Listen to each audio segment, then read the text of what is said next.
So let's see if we can set up a simple dynamic chart in 3 minutes. So what I have here is I have sales data across different locations. And when I change the location here from a drop down, you can see that the sales changes for that location.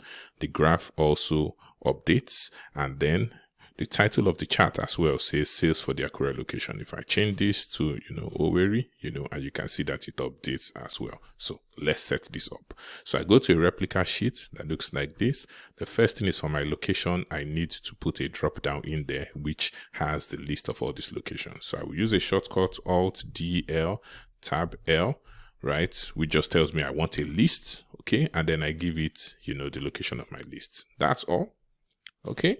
Right, and now you can see that I have, all those locations.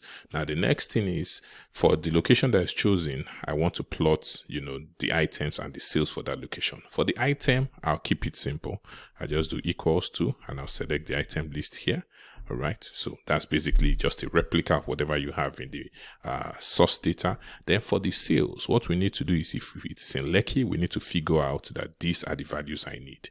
If it is in Akure, these are the values I need. How do you do that? It's simple. When you know how, we use an XLOOKUP function. So what the XLOOKUP is doing is more like an intersection, right? Like the way you would normally use an index match. So the XLOOKUP will go from left to right here, figure out where Lekki is. Once it figures out where Lekki is, then it returns everything underneath. So this is how you set that up.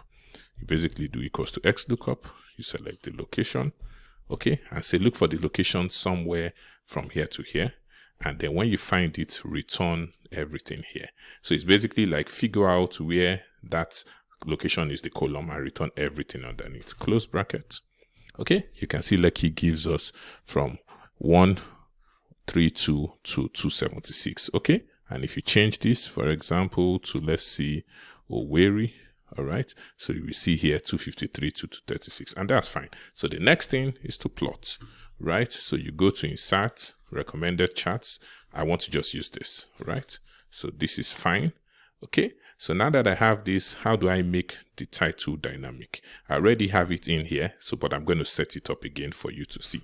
So what I'm going to do is just going to write an expression. I'm going to write something like this and say sales for the, and then concatenate, pick this. So it's like saying sales for the whatever is chosen there, and write the word location. So see what this gives us. So it says sales for the Owerri location. If I change this, it says sales for the Oyo location. So now I'm basically going to click on this and then go to my formula bar and point to that cell. And we have it. And that's exactly 3 minutes. But let me take an extra 10 seconds to explain. So if you change, the location, you can see that it changes, as well. So the building blocks here are one, using data validation to create, a drop-down list, using XLOOKUP to create a dynamic, list of sales from the different locations. And the last one is just to link your chart title to a cell that has the expression that you want. And that's how you do it. Easy when you know how.